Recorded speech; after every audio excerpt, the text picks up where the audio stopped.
Shit, we're back. What's up, jerks? It's been a long day already. We've been watching court today. I want to thank so many of you who were here today watching with us. There was a lot of options to watch the Kelsey Fitzsimmons trial today. I even popped in on some of them while I was streaming, but a lot of you chose us, and a lot of you sent super chats today, and a good number came back. That's what I was hoping. I was hoping you'd come back for this 5:30 p.m. We're a little late, 5:37 right now. But I'm amped up, and our numbers we're on the comeback. The Young Jerks are on the comeback again. We don't have 10,000 live, but it's moving up every show, every episode, bringing you the content you expect from us that we're that I'm known for. And it was today. It was in court. We were a little surprised by how it ended very quickly. We're going to talk about Noonan. We'll talk about Justin on the stand today. We'll talk about Bradle, whether Martha Coakley should be a bigger part of this trial, whether it should be a jury trial and not a bench trial. And I think we might talk about JLR tonight. JLR is in the news all over the place because we have a great panel tonight, and the leadoff panelist has been doing the journalism. He's kind of a true crime law tuber journalist. He reports on different happenings, and even among the YouTubers, he's been covering this JLR thing pretty extensively, and I'm interested. I follow it. I like his reporting. I don't always agree with it. We don't always agree, and that's the thing about tonight. Not everyone is going to agree on our panel, which is what I like. It's fine to disagree. Can we get along? Can we be nice to each other? Can we not dox each other and just disagree and be respectful? I think we can on this panel. It's a small panel. But let's bring up the first guest tonight. We have somebody. Yeah, I'm excited to have him on the show. I've been on his show before in the morning. It was early morning. I don't really remember much of it. I probably went on some rants because it was first thing in the morning. I hadn't smoked my weed yet. I probably had a half a cup of coffee. I'm like, I need a couple cups of coffee. I need a couple joints, and then I'm ready to go. And that's probably how I would do my show if I didn't have dog walks or anything else in the way, like trials, having to get up at 8:30 like this morning. That's probably how I would do it if I had it my way. I'd probably start a show at 10 or 11 to get a little amped up. Get a little amped up like I am now. I am fired up. I'm hopefully I don't fade tonight like I did with Afro Band at 8 p.m. That was late smoking weed with Afro Man. But tonight I'm amped up because this was day one of Kelsey Fitzsimmons trial. Lot to talk about. We'll be streaming it tomorrow. We got a lot of content, a lot of things in play.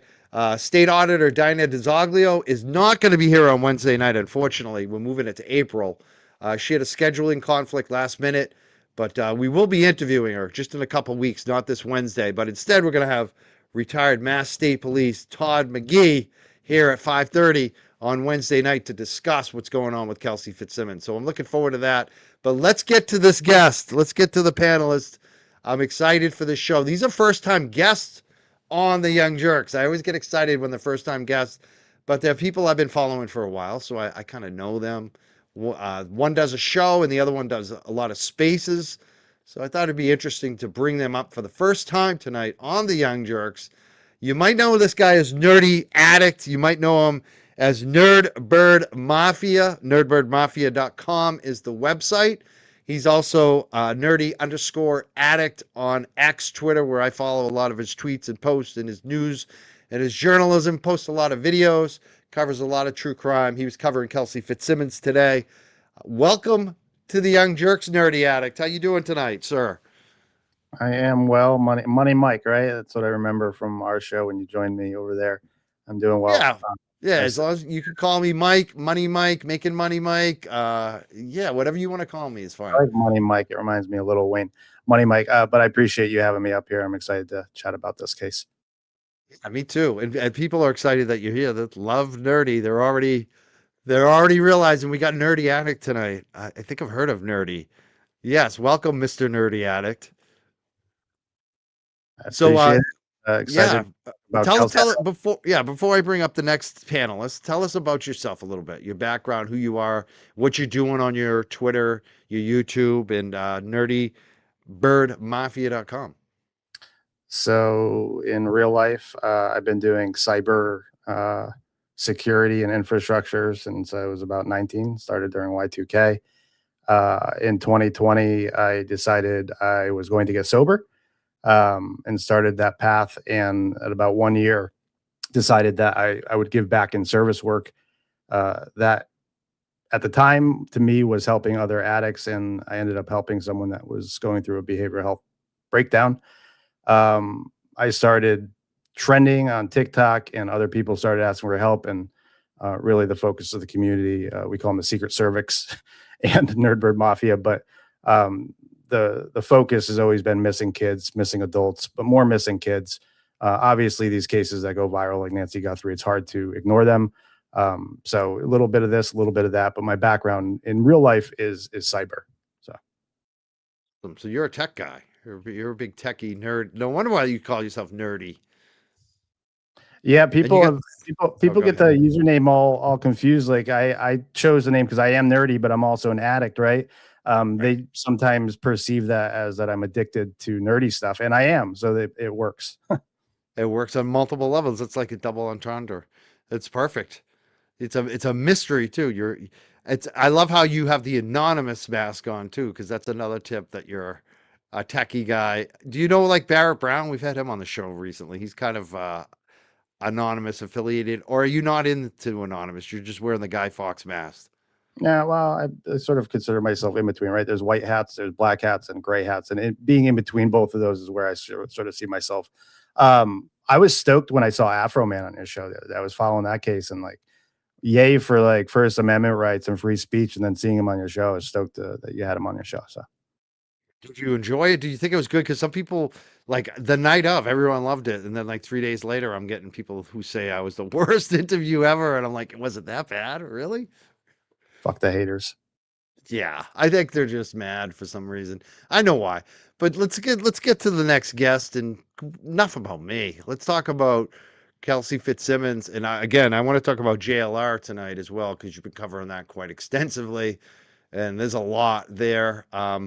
Let's bring up this next guest. She was also former military police. She's also been a civilian dispatcher. Deidre Sargent, welcome to the Young Jerks. How you doing tonight? I'm good, thank you. I'm sorry I cannot get my avatar done. That's all right. Well, you'll be I fine. reposition it and size it, but then it doesn't give me a way to enter it and complete the transaction. So I don't know what I'm doing wrong. Well, at least you tried. That's all. That's all that counts. Tell us about yourself besides the fact that you're having trouble with the avatar. Tell us about who you are, your background, where people can find you. I know you do spaces as well. Promote your stuff and tell us who you are. Okay, I do true crime trial chat on Spaces, and we cover trials and then get together and talk about them. Usually about 7:30 p.m. Eastern time. I will stream on Spaces, openings, closings, significant people who are testifying, and verdicts. But with this trial, I'm probably going to do all day, every day, and then 7:30 p.m. do our discussion. So I'm a wife of a retired military. I have one son and 3 grandchildren that live in Australia, and that's really about it. So, sounds like you have a full life. You've got a lot going on, and you probably were quite like tuned in when two of these guys were ex-military today. Oh my Patrick God. Noonan and Justin. What do you think about those two characters right off the bat, Deidre, as a former military connected? What do you think? Noonan doth protest too much. He was trying to play up his experience to the point of it being cringe, using terminology that's like, the insider terminology when it was really not necessary. And instead of just using plain language, with his experience, he should know how to testify in court. You don't use a ton of acronyms and stuff like that. And I didn't understand his whole explanation about essentially being the Air Force equivalent of a military police officer, as having been the defenders of the force. What the heck is that? Defenders of the force. I don't know. That He was a came weird very, statement. very strange to me. And Um, his story has changed from statements that he gave earlier about what she was doing. And I mean, they had to change the narrative because at one point, and for the grand jury, he said that Kelsey ducked behind a door and then popped out from behind the door while there is no door. So they've changed that in their filings now. So they're changing what he said. You know, his I'm sure statement that is might a get statement. addressed tomorrow. I think that might get addressed. We'll see if it does with Tim Bradle. Yeah, I noticed he got it right today on the stand. Um, when I said opposing views, I was hoping we were gonna. We invited, and she confirmed Nina from Switzerland, who she's more of a Kelsey skeptic, but she's not here, so I'm kind of bummed. I wanted to get a little fire on somebody that maybe doesn't believe as much in Kelsey. Maybe she changed her mind. It's I just looked at the time in Switzerland. It's 10:47 p.m. It's not too late. She should be out. I don't know what happened to Nina, but we have Nerdy Addict. Nerdy, you watched this trial today. You were streaming it. What's your initial thoughts on it? What do you want to say about it?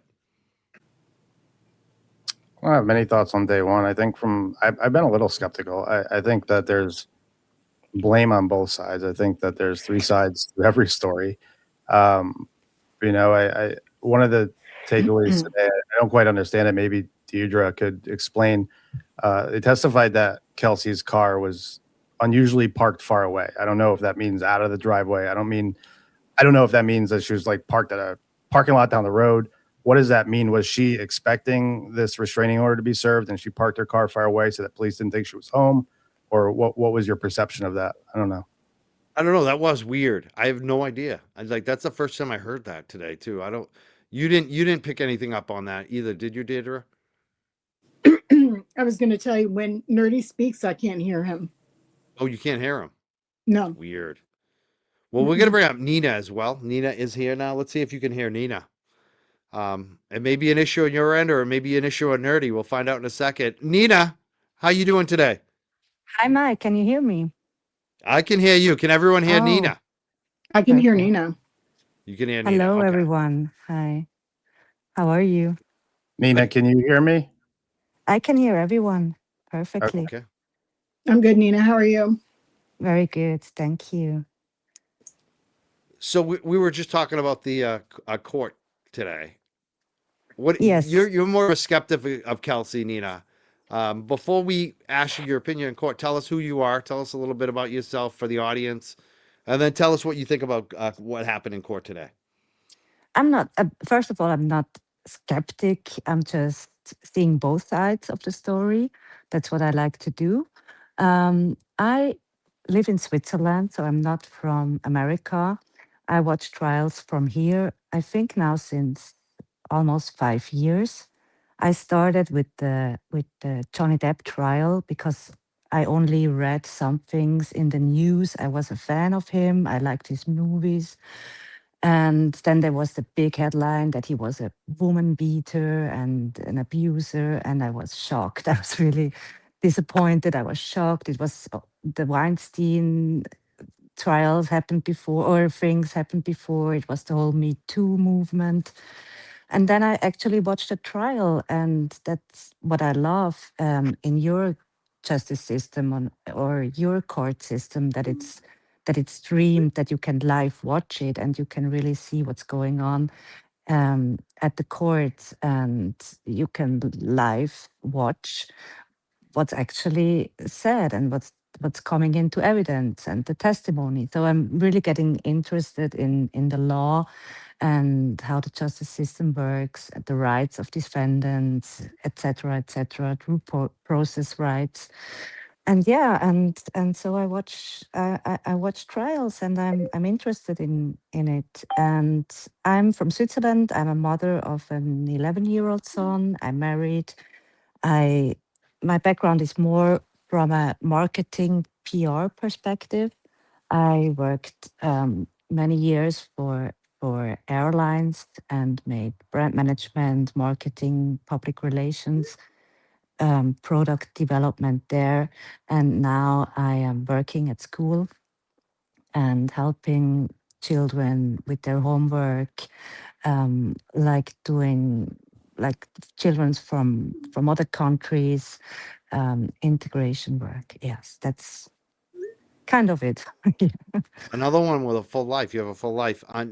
Nina and Deidre. Mhm. Nerdy was asking about this parked car situation because when one of the officers came in, he commented about how far away Kelsey had parked her car that morning. Mhm. What do you think about that? Is there any significance to that? Because that's the first time we've heard about it. I guess we'll go to Deirdre first and then Nina.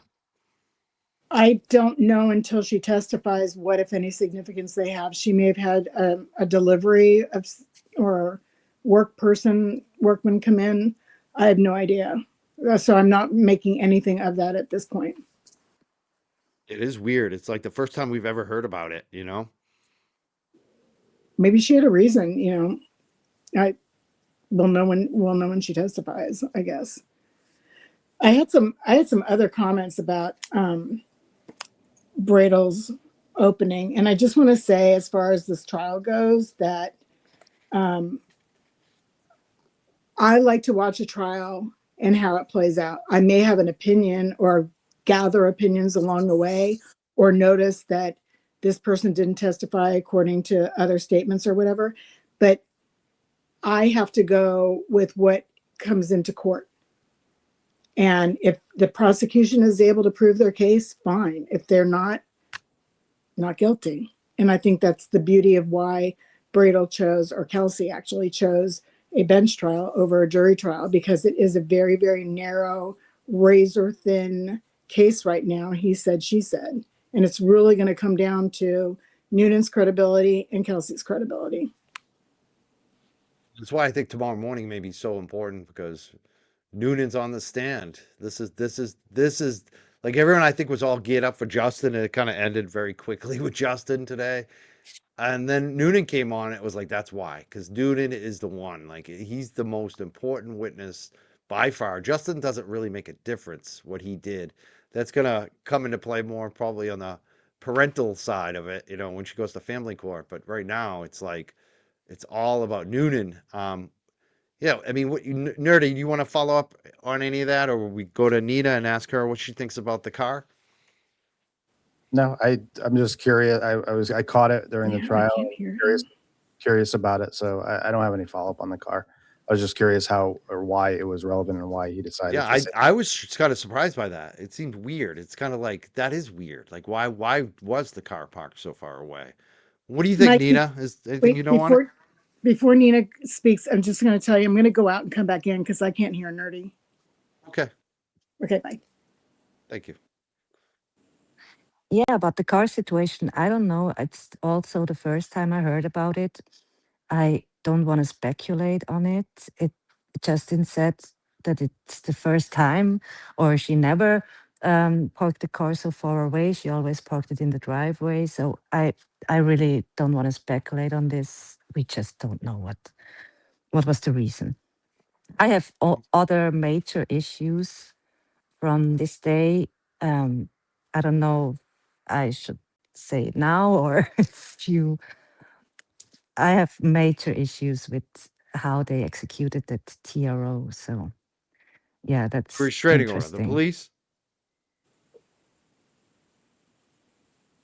Are you Yeah. still there, Can you Nina? hear me? I can't hear you, Mike.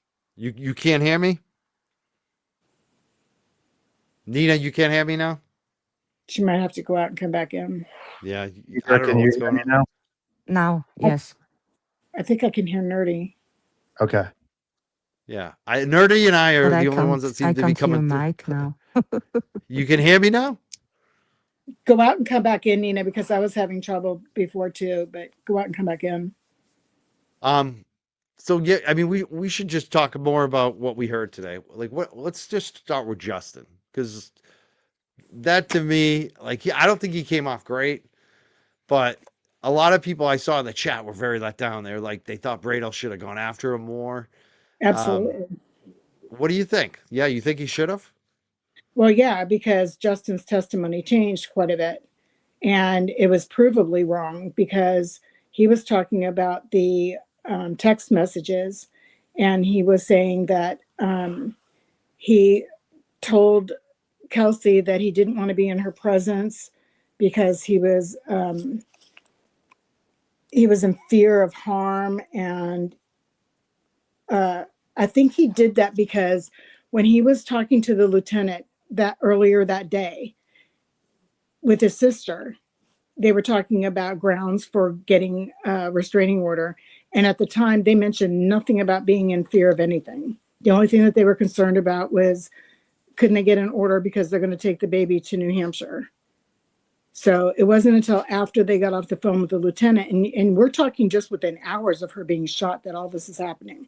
Now, all of a sudden, their hair's on fire. They're afraid of her, when that was never expressed. And it was not expressed in those text messages, but he added that into his testimony today. And Bradel didn't go after him on it. He didn't. Yeah, I know. He really, the only thing he went after him on was about, how he's been suspended with pay. That was it. Yep. But other than that, there was really nothing today. Let's go back to Dirty. What did you think about Justin today? And even Bradel in his cross-examination of him? Maybe I'm wrong, but my sense is that they're both weaponizing this child to hurt each other. Like, that's the take that I get from what I heard and what I know. I'm interested to hear from people that know more about it, but I heard in court today that when this restraining order was served, that it included somehow the child being in Justin's possession for 14 days. But it's not clear if that was included in the restraining order. Typically, that's a restraining order is to keep people away, not a custody decision. And so, Deidre, do you know, or Nina, do you guys know anything about that? The order that was served was a 209A, and it was in Massachusetts, that's a change of custody protection order or something of that nature. So yeah, they were correct in doing that. And it was also to get the weapons. So I have to say that they were talking about the plan. What was the plan? The only plan was for Lieutenant Daly to be the one to do all the talking. That was as much planning as they did. And I can tell you step by step what they should have done, and they didn't do. Justin and his sister. What should they have done that they didn't do? Justin and his sister were at the police department, and they were instructed to stay there until they got a phone call, which that was good. Okay. But why didn't they just have them go there with them if they weren't going to do what they should have done, which was get the baby out of the house first, get the gun secured. They said that he ran a CJIS check beforehand, and they knew the weapons that were registered to her. They certainly would know what her service revolver is because it's issued by the department. So all those should have been found and accounted for before they brought any civilians into the situation. And she should have been notified that he was coming. As the homeowner, she had a right to say he couldn't come in the house. They could exchange the baby, but he couldn't come in the house. There was nothing on the order about him going in and getting his things. And he could have asked for that when he was in front of the judge, and he didn't. So she, as the homeowner, he had relinquished his residency there already when he got the order. He said he was living at, I think, his parents' house or whatever. So he was no longer a resident there. He had no right to come into that house without her permission. And so once the baby's out, get the weapons out, then he can come in, they could do the baby exchange and go on their way. If they were going to let him go in and get stuff, they should have asked, where in the house do you need to go? Because then they could have Kelsey away from those areas and keep her away from those areas. So she should be secured somewhere with an officer. He's got an officer escorting him and an officer outside with the baby. That's the way that should have been done. Yeah, I totally agree with Deidre. I totally agree, because what bothers me the most today was that they didn't seize any weapon. They didn't. I don't even know if they searched for the weapon, but they prioritize completely wrong. They let Kelsey going around the house. collecting stuff without securing any room. Like even Noonan said, he was never in her bedroom before. She was in the bedroom, but he wasn't in there before and secured anything or searched for weapons. They knew there were weapons in the house. They were told they're in the basement. They didn't go to the basement and seize the weapons, but they let Justin go down there unattended. I mean, this could be a very high risk too, because he lived there before. He would know where the weapons are. So that they didn't prioritize seizing the weapons and secure the home, but they did everything else. They fed the baby, they talked to the mother, they let they walked around with Kelsey, let her do her stuff. Um, that for me was mind-boggling. Really, that if they did their job, we would not be here. Because if they have seized these weapons and secured the home, and then take care of collecting stuff or let Justin get some stuff, um, it wouldn't have be possible for Kelsey to grab this gun. And that's for me that it just, I don't know if that's standard protocol and how you serve a TRO. I'm shocked, really. You want to add anything nerdy? No, I think I mean, restraining orders are, I think the way that Deidre just explained it, it sounds like police were there to confiscate guns as part of the restraining order. You have to surrender all weapons, right? And to transfer the child. And I don't think that, I think the consensus in our little group is that Justin should have never been there. He's entitled to legally, right? The restraining order is not against Justin. It's a one way restraining order. But did he need to be there? Probably not. It could have been his sister, it could have been his mother to transfer that child to him, and then contact police at a later date to collect your belongings. It sounds like everything became really chaotic really quickly because he was maybe there. And I think the other second interesting piece here is that why is there no body cam footage? That struck me as like we And wouldn't that would need, solve the whole thing yeah, if they exactly. just had the stupid body cam. And I Yeah. don't know if it's procedure in Massachusetts to not have to have these on when you're serving a restraining or protective order, and why they didn't have it on. But it's certainly interesting. I think would have solved a lot of these issues that people have here. That department at that time didn't have body worn cameras. Even though they were supposed to, or they got funding for it, apparently. Like there was that falls on the police chief, Chief Gray. Like that's his responsibility.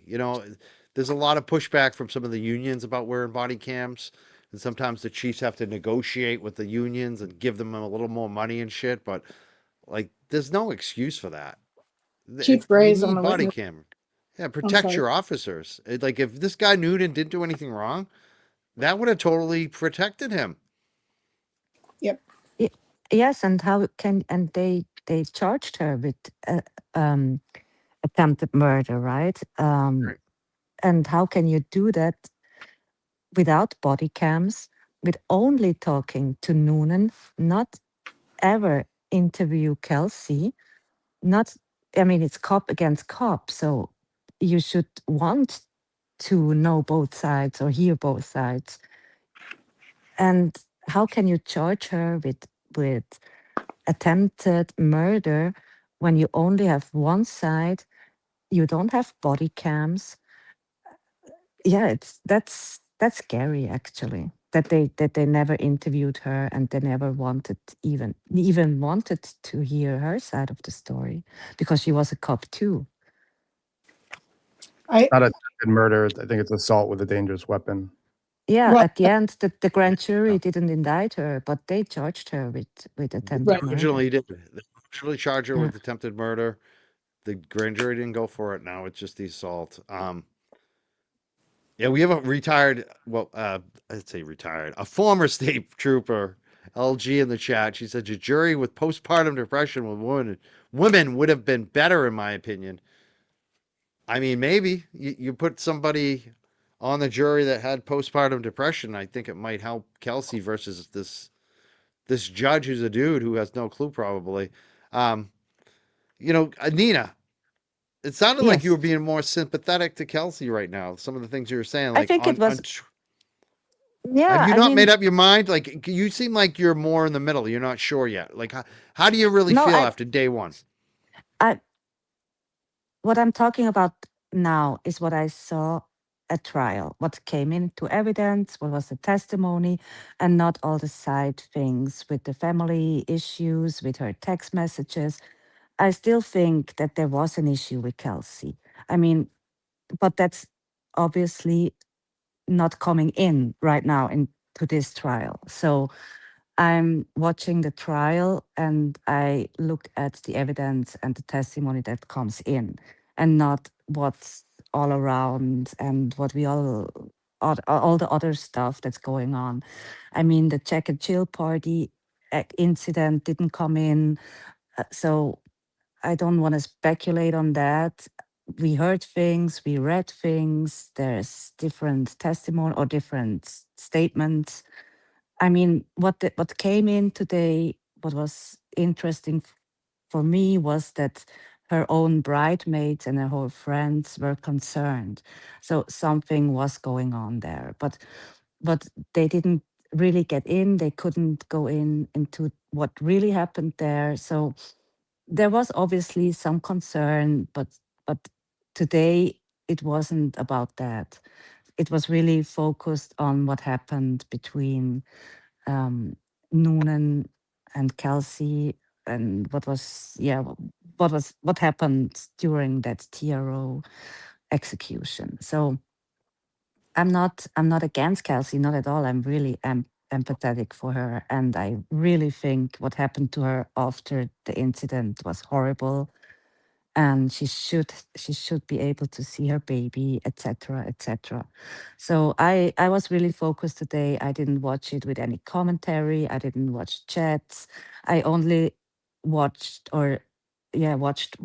what's coming on in trial, and that's what I'm focused on right now. We can talk about the other things on X, sure, but um yeah, what I always said was I think there's always two sides of a story, or maybe three or four sides of a story, and I want to see both sides or the other sides before I judge someone. So that's all actually I said, and I stand by that. And today was Exactly. a And good day for the defense, I think. you think it was a good day? Does everyone think it was a good Yeah, day for the defense? I don't think it was. yeah. Nina does. What do you think, I Nerdy? mean, oh, Oh, sorry. go ahead, Yeah, Deidre. Go. sorry. You go first. Go, ladies first. No, no, nerdy. No, no. I talked a lot. No, no, it's okay. Oh, I thought that was Deidre. Nope. I think You're there's two things that were interesting to me. The way that this started, it started really spicy with the judge sort of scolding the defense bringing up this issue of not having access to transcripts or video interviews that were independently done by the police there. Um, so I don't know if I was at a poker table. The start to it didn't seem like a good way to start for the defense. He sort of was snarky with them. And you and I spoke on a separate issue. I don't understand this whole bench trial versus jury. It would seem to me you have a better chance of getting at least one juror hung up um, for a verdict, right? Versus a judge who, from what I've seen, I don't know. I don't know that it was a win or lose for either side today, but I did notice the snarkiness and the spiciness at the beginning, and that didn't look good for the defense. I agree. I think that I don't think the defense had a good day today. I don't feel like they did. Mm. And I think that's a big part of it. My feeling about this judge, I really don't trust this judge. I haven't, and I think that was a perfect example of what we saw this morning.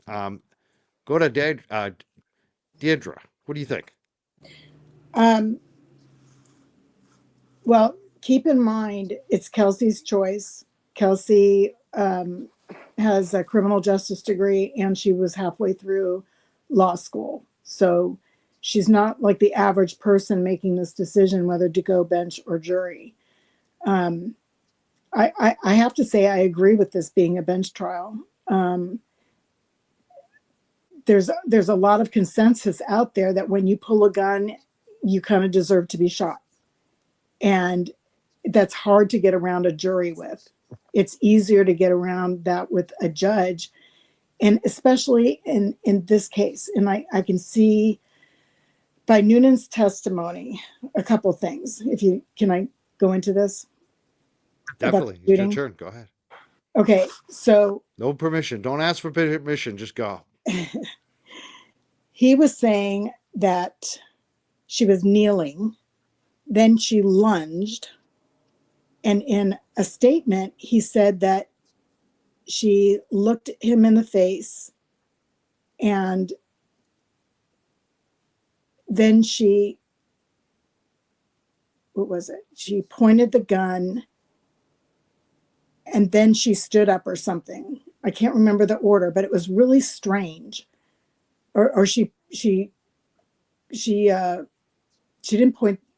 He could hear the click. She engaged the, what do you call it? The trigger. And he heard the click, and then she stood up. That's what it was. And it's like, wait a minute. She was kneeling while she was lunging, and then she's firing while she's kneeling, and then she stands up, and then he shoots her because she's sitting there trying to cock the gun at that point. It just didn't make any sense. And then when he testified today, he said that she pointed the gun at his face. And I thought that was really odd. She lunged. When she reappeared, she had a gun. It was pointed at her face. So nowhere about her standing up. That disappeared. We don't know when she stood up. And then he said that she fired the gun and nothing happened. And so then she's trying to do that tap thing or whatever he's talking about. And then she moved over to her left and she did it again. And while she's doing that, he's yelling out, "Kelsey, don't do it. Kelsey, don't do it." So that it's kind of like this more protracted encounter, but he only said, "Kelsey, don't do it. Kelsey, don't do it." He didn't say gun, gun, gun, as you're trained to do, Mr. Acronyms over there. He's not following that to get their attention to come upstairs. But then if you juxtapose that with her story, and she says that she got them both out of the room running the errands for her going downstairs, and she had the gun to her head when he came back in, and he said, "Kelsey, don't do it. Kelsey, don't do it," and shot her. She pulled point about the gun thing, that he didn't say that. You would think that he would be warning everyone else in the house, right? Well, yeah. And the other thing is so to me, when I hear him say, "Kelsey, don't do it. Kelsey, don't do it," that's what cops say when somebody's got a gun to their own head, not when they've got it pointed at their face. Yeah. And here comes Lieutenant Daly, who heard Noonan yell, but the shots weren't immediate because Noonan said she was still racking the gun, and he's watching her rack the gun and not firing at her then, because he said then she was getting ready to point it at me again, and that's when he shot her. But there's this big gap between when he's giving those orders and then the shots are fired in his story. But that's not the way everyone else tells it. It's like they heard him yell and then the shots almost immediately. That fits Kelsey's story. Lieutenant Daly's running up the stairs. He hears the warning. He hears the shots. And guess what he doesn't do at all, ever, even when he got to the top of the stairs and he hadn't really taken in the scene yet. What did he not do? He never pulled his weapon. Did he really think in that moment that this was a homicide, or was he thinking it was a suicide? By him not pulling the gun tells me he wasn't in fear of Officer Noonan, or he would have pulled his gun as soon as he got to the top of the stairs. Or That's a good point. If not sooner. Yep. So Daly never pulled the gun out. No. Yeah, that's a good point, actually. Yeah, that something with the story is just weird. there's something else too. So she's right-handed, she's racking the gun, and she gets shot in her right side, her lower right chest. How did that happen without her hand or her arm as she's trying to clear the, chamber the round? How is that happening and her hand or her arm didn't get hit? As opposed to her arm being up by her head and a clear shot at her abdomen, her right side. And then the gun falling, you got to, as Bradel said in his opening, if you're firing straight on towards the cop, your arms are going to be in a forward position. How is the gun going to fly back behind you and you land on top of it, as opposed to being up at your temple and dropping down behind you as you're falling backwards? That gun would have had to fly. If she had her hands in front of her shooting him, it would have had to fly backwards. Yeah. And I mean, I always also, think of that break too. Why shoot? This woman is not very big. He's huge. Like this comment here. ADK says Marines could dismantle out of someone's hand in 3 seconds. Back to training, boys. I would say I'm a wrestler. 1 second, half a second. Like it'd be so quick. You just get in there. It's like yeah, but I don't understand why he just didn't disable her. he also said she already pulled the trigger. She pointed the gun at him straight in the face and pulled the trigger, and he was He hadn't even apparently to him, unholstered yet.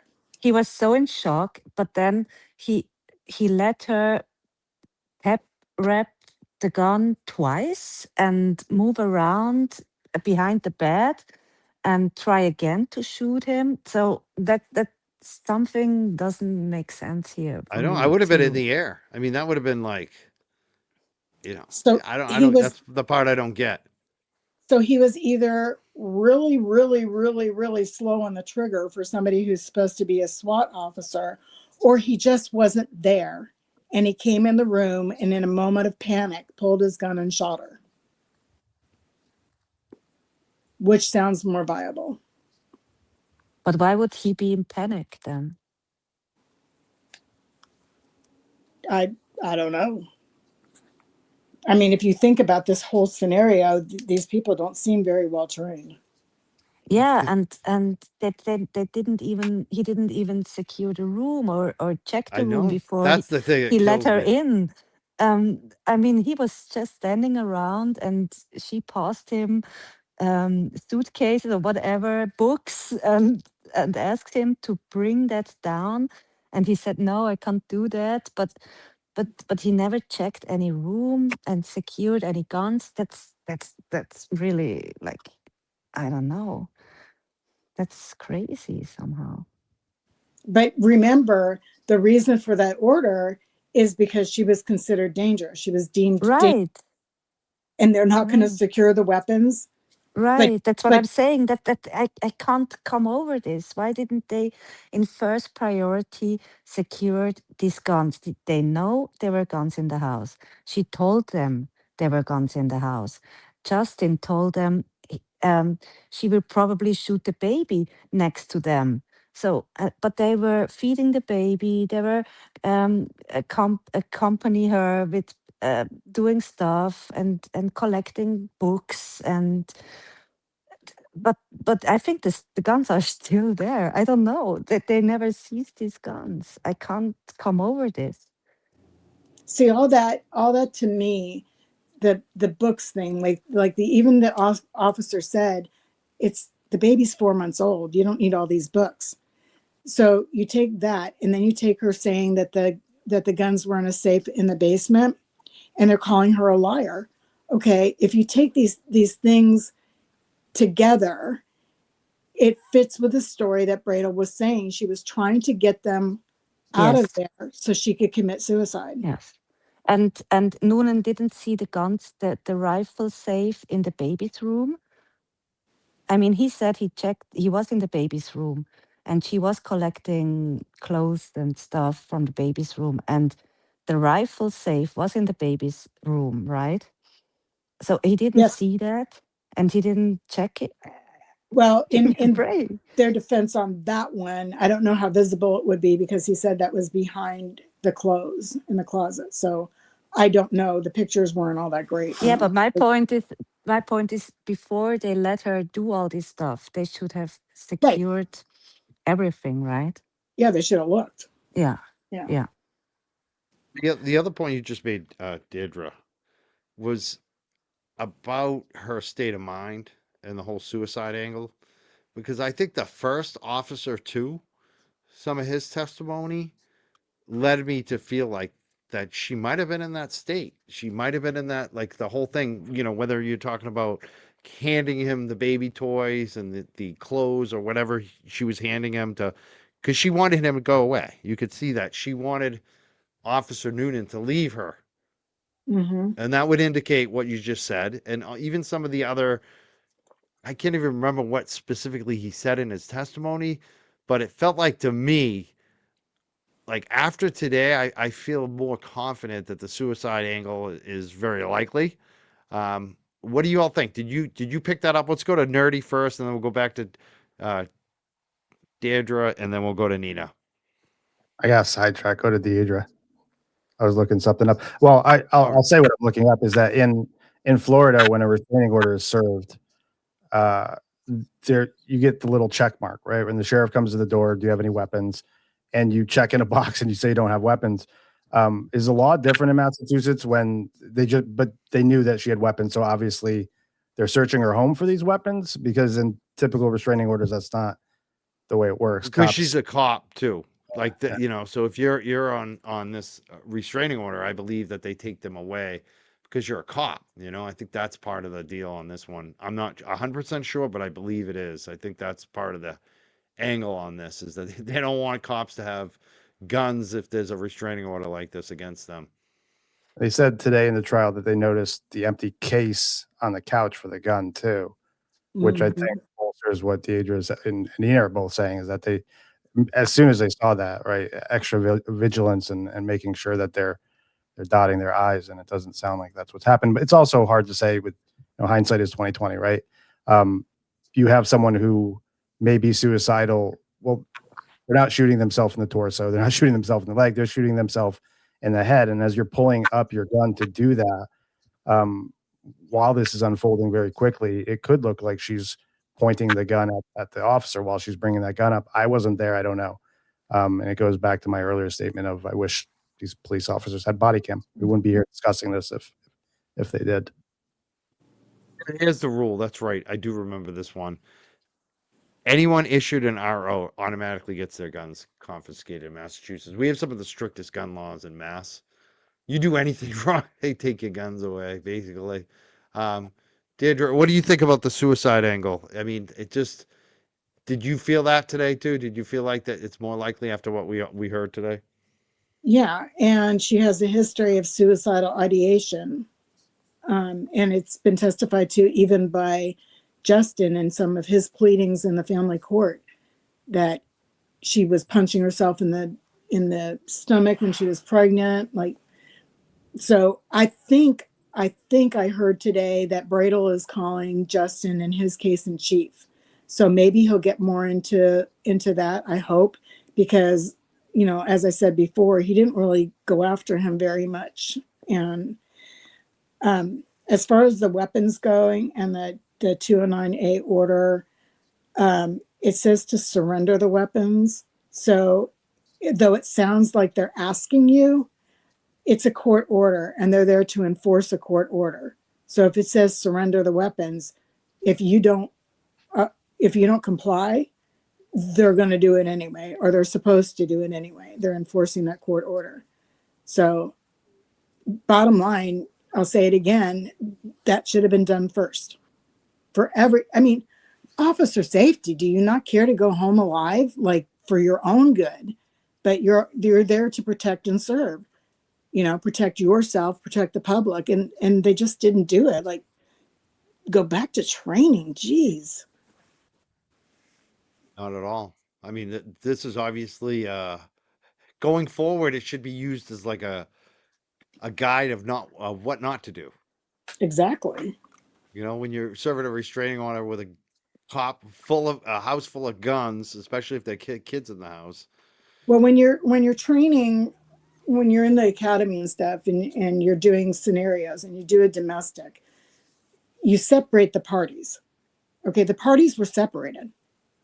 They brought him back in, and as Nina was saying, unescorted down to the basement that you were just told that's where the weapons are. You didn't check, so you don't know. They could have been there. And you just sent one half of the domestic down there where the weapons are. Yeah. Point. Yeah, Justin was down there, and he said today the police let him down there. He asked, I got to go back down. They did, and it And was on that's the video. one thing I want to correct too, because some of us thought that maybe he was running out of the house while the baby was still in the house, but he ran out of the house after the baby was already in his sister's hands outside the house. So, Right. um, there's that funny video that came out of him running for his life. Um, Nina, And what you do you think about? remember, Yeah, go ahead. yeah, sorry, you remember when Courtney, his sister, testified? She said they got a call when they were at the police station. They got a call from Lieutenant Daly, and they were told it's safe, it's secure, you can come. But it wasn't, because the weapons weren't secured. It wasn't safe at all. So it really bothers me that they didn't secure these weapons at the first thing to do. It is. Yeah. I mean that's what this is going to come down to. I think a lot, but And I don't know if Bradle missed it and didn't ask about it, or why he didn't ask about it, or if it's a strategy to not go into that. Couldn't I thought about it, but I couldn't really make it make sense why he wouldn't ask about it, because it's not, I don't think it's good police work, and they didn't do it well. They didn't do it right, the execution of this TRO. So he didn't ask about that, why they didn't secure the home first. He didn't go into that at all yet. So not with Lieutenant Daly. I'm with the first cop.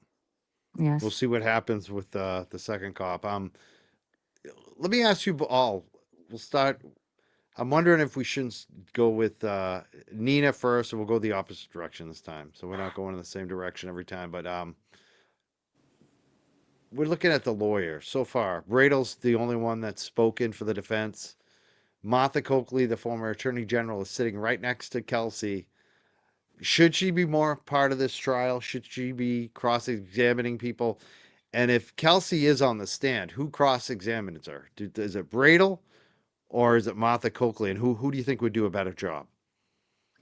I mean, I didn't hear from Martha a lot, so I really can't say what I think about her. I think she's a very good lawyer. Or yeah, that's my belief. Um, it's difficult to say. I don't know what's her role exactly. Is she more in the background, writing motions or preparing witnesses? I don't really know what's her role exactly, because we didn't hear a lot from her yet, so it's difficult. But I would like to hear from her, and maybe if Kelsey will testify, I could imagine it might can be um, better that a woman um, examine or do the direct. I'm not sure. I mean, Bradle and Kelsey, I think they get along very well. So, and he knows the case probably the best. It, I don't know if it really matters who does the direct examination of her. I think the cross examination is more interesting of Kelsey. Might be a cross too, because that's the weird thing. When they show the witness list, they had Kelsey on both witness lists. Okay. Can they bring her as that's what I'm like. I'm No, like, the the wait, No. the, the prosecutor can't call her. Yeah, that must have been a No. mistake. Well, the judge took it off. And had it updated. Oh, you did. Okay. Yeah. So I was wondering about that. I'm like, that's weird. What are they doing? Like, this is. What do you think, D? Do you think it should be Martha or Bradel, or it doesn't make a difference, or you don't know? Okay. So the judge told Martha Coakley that she could speak during one of the Yes. pretrials, and she still hasn't. And I hear tell that she's the one who draws the motions and stuff. She's the one that writes the motions. So maybe the judge will understand that maybe somehow he's going to understand that that's her role if she doesn't do any cross exams or directs in their case in chief. I don't know. I know that she was attorney general, just in passing, but I've never heard her try a case, so I don't know what kind of an attorney she is. I kind of get the sense that she probably will not have anything to do with witnesses. I think it's just going to be Bradel. I don't She know. was a former DA too of Middlesex County, which is one of the bigger counties in Massachusetts. It's next door to Essex, so she's very well known, in the state. She ran for governor. She ran Yep. for senator. She actually lost both those races, but before that, was like won every race. So she's well known politically as well. What do you think, Nerdy? What do you think on? Does it make a difference? Would it Not, be better to have a woman, or is it just going to be Bradle the whole time? I don't know much about either one of them. I obviously know Bradle from Turtle Boy's case, but um, I've not a clue. I think just without having a clue, it'd be better for a woman to cross examine her and ask her questions, but not a clue aside from that.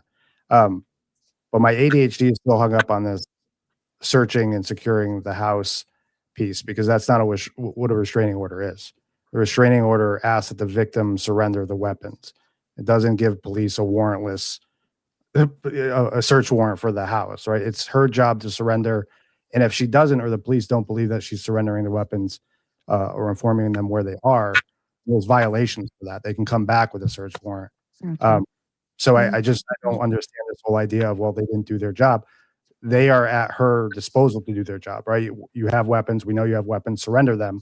It's not their job to then search the house. They don't have that ability. It's not within their rights to do that.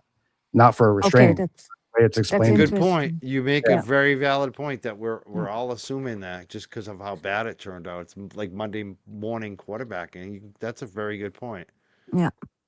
But they didn't even did that, right? She didn't There's surrender the weapons. There to secure the house. They were there to serve her restraining order, ask her if she has weapons that she needs to surrender, and make sure that baby is transferred to the rightful party. Anything outside of that scope, I mean, of course, the situation is dynamic, it's unfolding, but they're not there to search the home during a restraining order. That's not within their purview. Okay.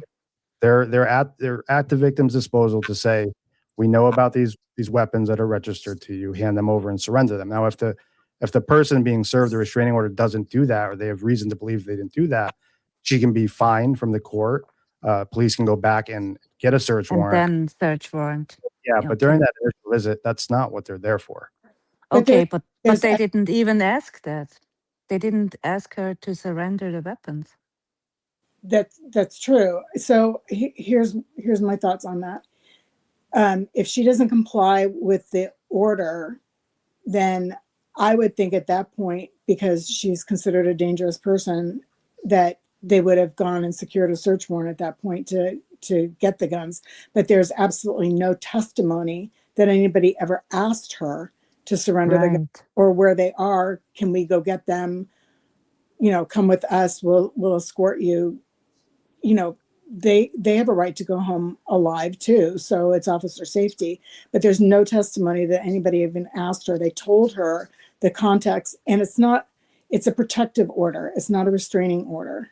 So it's a little bit different because that order is there to protect that baby from perceived harm from this mother. That's what that's all about. She was deemed dangerous, and she still is deemed dangerous. That's not been changed. Points. All good points. I mean, this is definitely a difficult situation for the police to step into. Um, And especially too that like that was her partner, Noonan. This is her police force. I think that just increased the stress even more.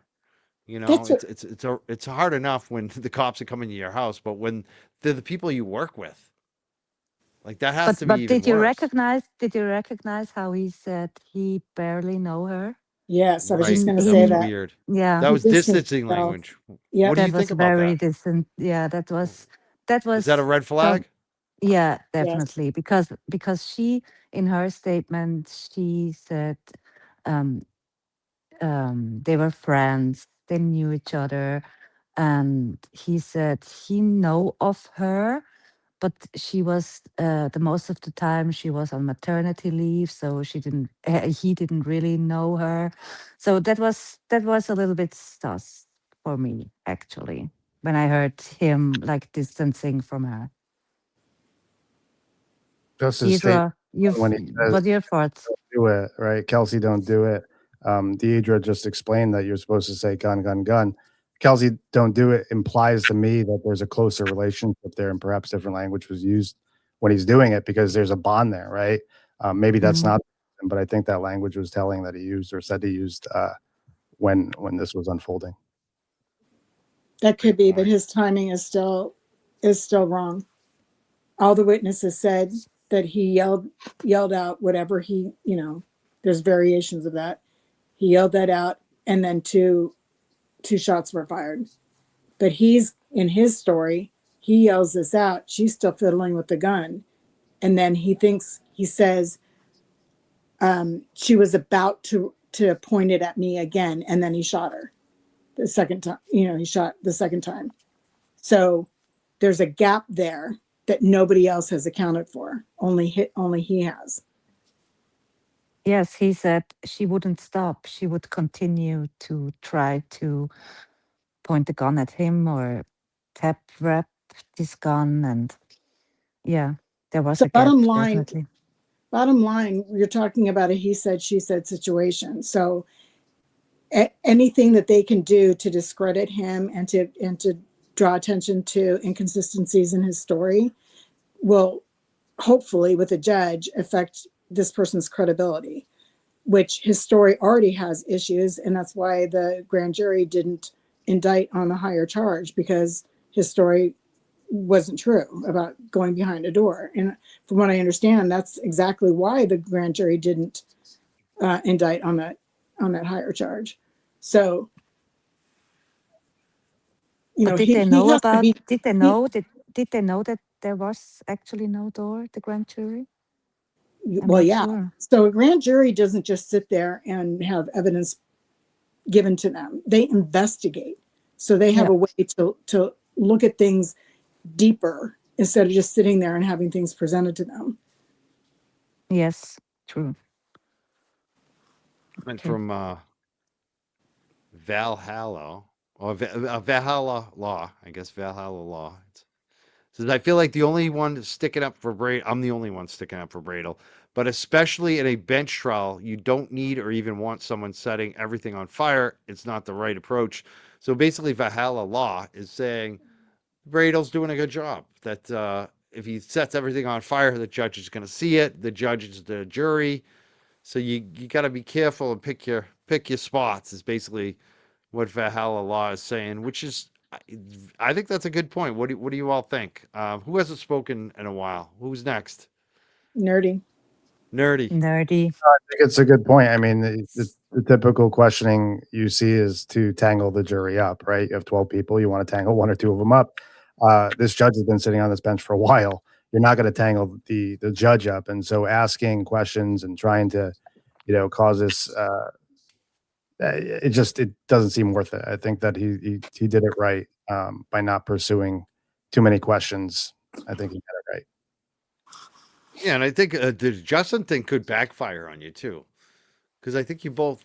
I don't know who made that point earlier. One of the ladies here, or maybe it was you, Lerny. I can't remember. One of you said that they're trying to both sides seem like they're doing legal warfare. Like they're trying to use the law to get back at each other. They have a toxic relationship, um, and it's just like it just doesn't. it's not like probably a good idea for Bradel to give him the opportunity to do real damage to her, but which he might be Mhm. able to do. Like you never know, right? So it could be for Yeah, that reason he too. has What to do you be think? careful too to not open the door to too many things, right? Right. That were not relevant to the case. So we And all think Valhalla Law is onto something that they're speaking some truth to on that one. Oh yeah, he kind of tried to dirty, in my opinion, dirty Justin up by the drug thing and being suspended or whatever. I don't see how that ties in this case at all. I would have gone to his credibility of his testimony and caught him on the as I was talking earlier about the text messages. Why is your story changing? And it always changes in a way that helps him and dirties her. So I think that would have been a little more germane to the situation than the fire department thing. Good Suspension. point. I mean that's the thing that gets me too with him. Even breaking down the door. Then mm, he goes to the media and says, "I was still living there." Well, you weren't. You had changed your address a couple days before. So yeah, and it's also weird. he was there on the 29th, and he picked up all his 9 guns and rifles. I mean, the amount of guns in that house is crazy for me. That's just another something else. But he picked all his guns. He was so um, concerned about Kelsey doing something to her baby, but he left her guns there. And I don't know, something. Yeah, that's also something. It's a great point. Yeah. Especially So and he left him he left apparently her on with the her bed. guns. He left him on the Yeah, bed apparently, yes. So he with said the he young baby didn't. there. Yeah, right, right. But he picked up all his guns because he was so concerned. It doesn't really make sense to me. Yeah, that's the thing. When you mentioned how many number of guns, I instantly Oh, thought that's like, crazy. yeah, I It's, instantly thought these law enforcement people, they live different than us. Because especially I I think my chat lit up today when they were like, the guns are in the nursery. Like you have the in the guns in baby's the nursery. room. In the Like baby's I'm room. like these. It's true. These cops live differently than us. Like we are not the same. I don't have a gun safe here. I don't have 14 weapons or whatever to keep track of. It is different, especially in Massachusetts, because it's hard to get gun permits here. That's why like most people don't have gun permits. You really have to convince the police chief in your town to give you it. It's not an easy thing. There's a big process to go through too. So it's Yeah, just that's it's funny. interesting. Yeah. That's interesting for me coming from another country to yeah, Yeah, to Well, I learn would New about England that. has the least gun deaths because of that too. Like people are like, you guys grab everyone's guns, and it's like you can still get a gun, but It's very you got to be difficult. safe. Yeah. They want to make sure that you're not a crazy person, and it Yes. works. It does work. I Yeah. mean, obviously there's still illegal guns out there. There's still criminals that will get the illegal guns. They'll import them from South Carolina, but that's how a lot of the gun crime happens up here. It's like we have less It's gun crime available. than the It's rest of the available. country, but they're Yeah. the legal guns that are do it usually, not like legal guns. Nerdy, you want to say anything about any of this stuff, the guns, or even anything else that we're kind of jumping in No, on? I agree with you. I'm originally from Connecticut, and that's where Newtown went down, and gun laws are strict there. And to your point, in like small cities in Connecticut where you don't have a police chief, a lot of like small cities in Connecticut, you lean on state police, right? So when you apply for a gun there, it's actually up to the first selectman in the town to have the final say on a gun there. And now I'm in Florida, and it's obviously starkly different. You don't even need a permit in Florida to carry or conceal a weapon here in Florida. Um, so Amazing. strict gun laws in New England, I agree with. Yeah, that's it. That's what's unusual at the Newtown, Connecticut thing is that there was like a mass shooting here. They really don't happen much in New England. We're in Florida. Christ, they have. I mean, we could list them. The Pulse nightclub. There's been a lot of mass shootings in Florida. It's a regular thing. We haven't had any mass shootings in, I don't think, New England. I think the closest thing to it was Rhode Island, right? We had the Brown University shooting. Um, But aside from that, it's been pretty good since Newtown, due to those stricter gun laws. So there's a trade-off, you know, sometimes security, you trade off rights for security, and it's a balancing act. I just like rational. I like rational to be logical, not have the crazy people have guns, but we don't lose our rights entirely. That's where I kind of in the middle somewhere. Um, but you mentioned Newtown, and I did bring up JLR's name earlier. I want to make sure we discuss this tonight because this is a big story on social media. And for me, I was playing the JLR stream. So I feel like I have a kind of responsibility to speak on this too.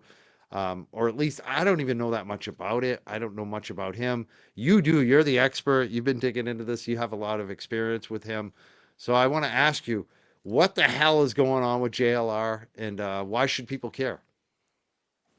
So, quick background, part of my sobriety journey included JLR. I left after my friend died in Connecticut, took a journalist job, if you will, from an agency that after 2 weeks being there, it was bullshit. Fake news, right? I left that, and JLR had worked for that agency, and we maybe crossed paths a couple times on the Gabby Petito case and never worked together. And I tried to stay away from him because I know the history after you dig into JLR. What's the fake agency thing? Because I'm wondering what you're talking So about. at Night Media, they were called YC News, but during COVID, Trump administration had given out, these loans for businesses to start, essentially, and they got a huge PPP loan or something similar to that to start up their news agency, YC News. I noticed within 2 weeks, JLR wasn't writing anything. There was no journalism going on. They were leaning on a lot of just like fake news and sensationalism, and it just wasn't for me. So I left there, and JLR has a history of camping out in front of people's homes. Summer Wells was one of the cases where him and other people camped out, and I think it's okay to talk about the possibility on if the parents could be involved, right? But there's no evidence that's ever suggested that the parents of Summer Wells are involved. They've handed over digital evidence. They've handed over a number of things to law enforcement. There's been no arrests, and JLR was one of those people who would stand out and yell at the family and accuse them and let his audience know that the parents were involved, or and that's been going on for years. Fast forward to this recent incident. I got wind last Wednesday that there was a restraining order going down. So an ex parte emergency order was issued January 23rd. It was served to him in Florida. And when you started digging into that, I guess him and his ex-girlfriend were on a trip to Washington for the Travis Decker case. And during that, she alleges, and in the police report alleges, that he struck her with a closed fist, tried strangling her, and then took her phone away from her when she tried to contact 911. And so first we saw the Arkansas paperwork, and it was legitimate. It seems like they're going to agree to a 3-year no contact order there. I think that was the last hearing, and then they're back in April while their lawyers draft that up. But then we started digging into Washington and the police report there. Ultimately, his girlfriend came out on X and made a statement. And I think there's still some digging. I think similar to this case, right? There's 3 sides to every story, and making sure every component lines up, because people do shitty things to people when relationships end. You said earlier, I said earlier, you weaponize children, you weaponize the courts, you can do a lot of things, and you can weaponize the public's perception of someone if you have a large following, or even not a large following. I'm just putting it out there. So we're trying to, we FOIA'd Washington for the body cam footage. We FOIA'd Florida, Pasco County, because allegedly there's another incident there, or police filing there.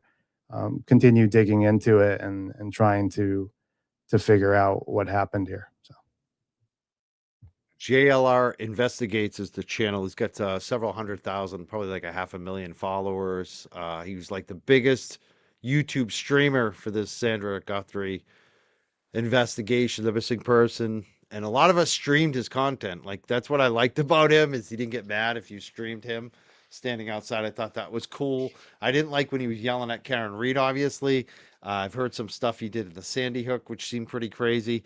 But I was hoping this guy was getting his shit together. Like, because when I was watching him do, outside of the Guthrie house, he was actually pretty respectful to the neighbors and the other press people. He wasn't doing any of that shouting and yelling. And I was like, maybe he's getting mature. Maybe he's learning from his mistakes. I think a lot of people felt that way and were hoping it, especially with all the popularity and success he was having. But this doesn't look good. I mean, I saw the pictures of that woman. She seems like a nice lady, and you see the marks on this woman's face, her eye and her neck, and it just her nose. Actually, it was her nose and her eye. Um, I just I have no mercy on that. Like, you do that to a woman, you leave a black eye like that. I don't know. I'm from a world where we don't have. I've never had a problem with an ex-girlfriend. I think I was 16. I acted like a nutcase for like a day when a girl broke up with me, and she said, "I hope you're not going to be like this other clown." And it just woke up in my head. I'm like, "Oh no, I can't be like that." And that's it. Like, I don't get. I don't get it. I've never had a restraining order filed against me. I've never broken up with a woman though during the social media era either. So maybe that's why.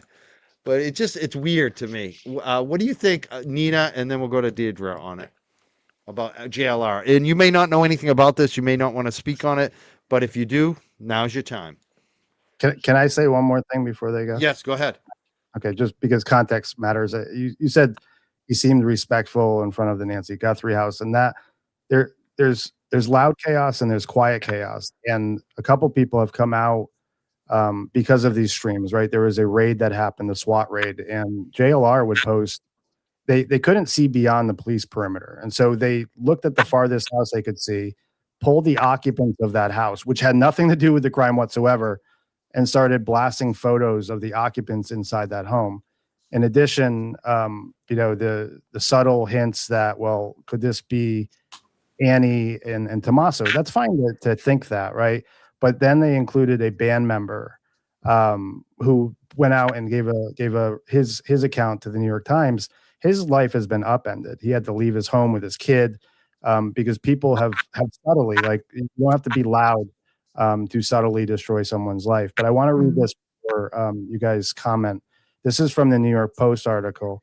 In 2019, he openly admitted to being a troll and fabricating highly sensitive information after he was called out pretending to be Jewish and giving a fake backstory at a Trump rally. And this is where they quote him. JLR says, "I don't think about the long-term consequences as far as disinformation or offending anyone. The disinformation that I want, I can put out there. The next mass shooting, before they identify the shooter, I can set up 10 Twitter accounts looking like news sites and then create whoever I want as the shooter. Vulnerable, gullible people will see that. They think it's from a news site and they will copy it and tweet it out." That's his quote. So I just wanted to add some context to it. Pretty bankrupt thinking. Like, and I'm glad you brought up some of those things that he even did with the Savannah Guthrie, Nancy Guthrie, because I didn't obviously watch every stream. I mean, the guy was streaming 13 hours a day. I would just stream a couple hours a day, and so I definitely didn't see all of that. I did see some of the Tommaso stuff. I felt like he didn't go too far, but I get what you're saying a lot. And I think that the big thing is that, like, the violence against the women and the lying. And how old is this dude? Like, there's a point when you have to fucking grow up. The guy's done jail time. Like, that's what I thought. When I saw him, I'm like, this guy doesn't want to go back to jail. That's what I look at. Sometimes people, they do their sentence, they bottom out, whether it's alcohol or drugs, and then they say, I'm never going back. That's what I thought he might be doing. Like, I'm like, this guy maybe is getting his shit together. I don't know, but it doesn't look like it. I don't know if Nina or Deidre wants to say anything on this. If you even know enough to make any comment, what do you think, Nina? Yeah, I mean, if you read the police report that his girl, I don't know if it's wife or his girlfriend, um, reported, I mean, we always say alleged with victims, but I mean, she didn't do it to herself, right? I mean, she had a broken nose, she had a black eye, he punched her, he strangled her, and he also, according to her, said, "I'm going to kill you."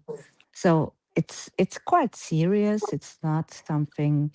Um, it's abuse. It's physical abuse, and he took her phone away that she couldn't call 911. He left the house so that she couldn't call 911. So it was, I mean, the whole report is really um yeah, scary, and it's interesting because he's covering true crime cases, right? He's so um apparently for the victims of true crime, and at the same time he's doing the same shit. So that's, for me, it's just like, I'm proud of her that she reported him and that she went to the police.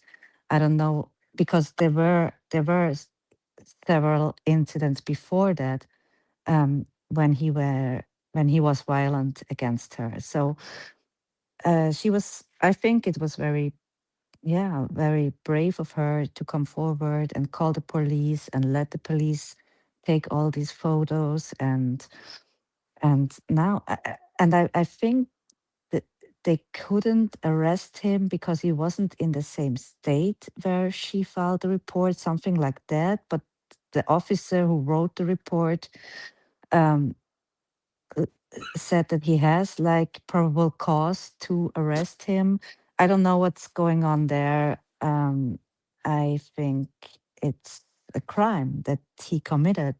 Again, I mean, he was in jail or in prison already for something else. But if you have this aggressive behavior against another person, a woman, um,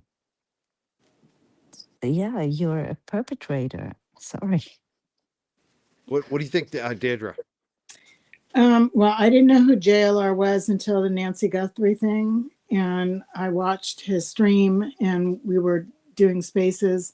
So we weren't streaming him, but we were watching him because he was the only one, or one of the few, that was streaming when they were doing their nighttime, raids and stuff in that case.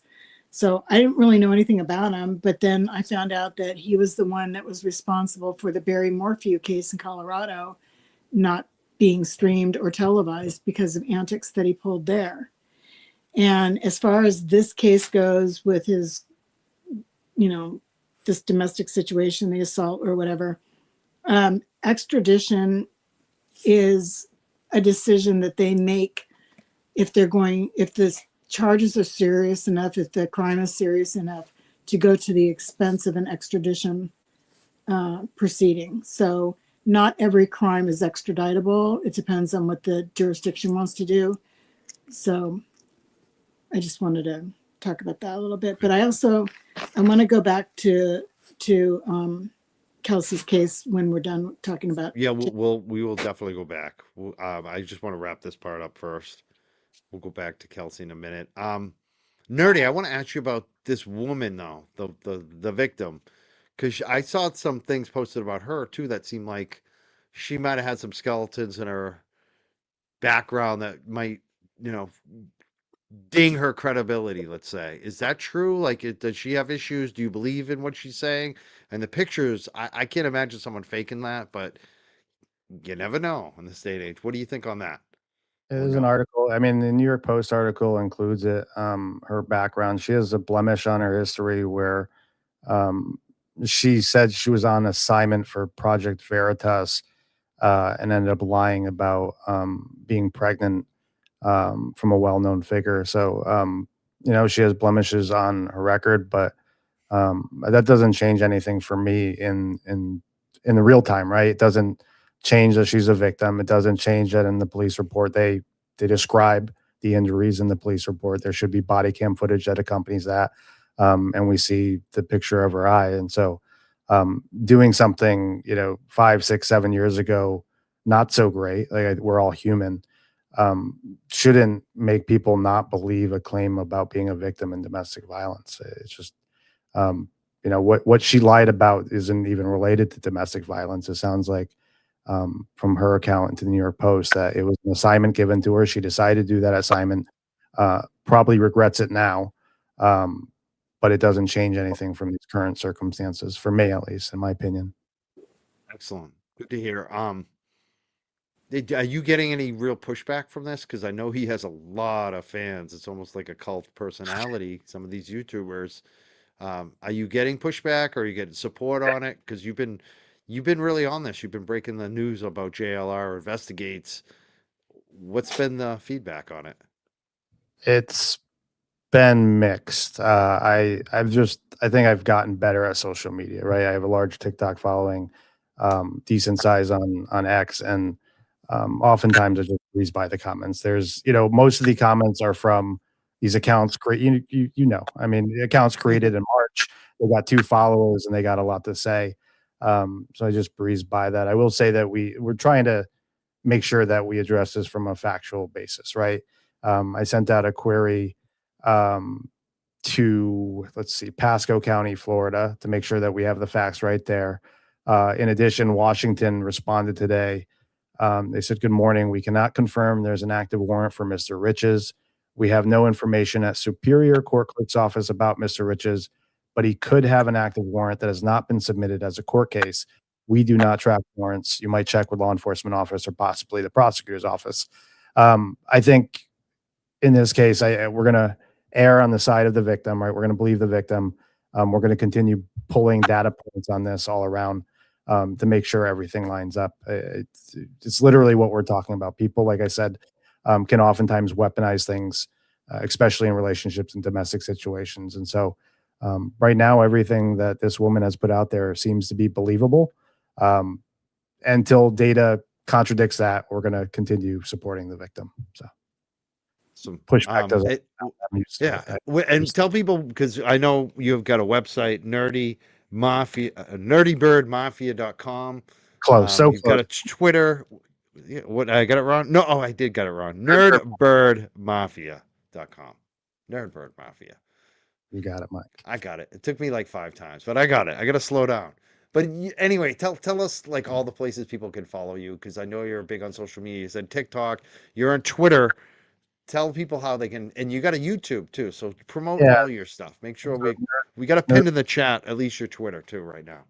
Nerdbirdmafia.com is the website. That's where you can find the police reports, trying to do things correctly and redact victims' names and addresses and not dox people. So you'll find arrest records and stuff on true crime there.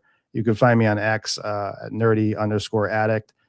You can find me on TikTok as nerdy addict, no underscore. And then on YouTube, Nerdy Addict and Eva, we do shows and live streams here and some content here as well. So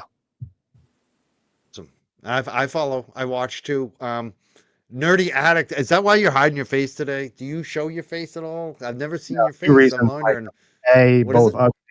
There's 2 reasons I hide my face. A, I'm ugly, and B, I don't want people using my likeness one day for AI.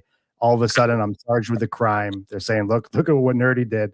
And they have a video of me because I've been on YouTube. So I've been doing this from the beginning, and it works.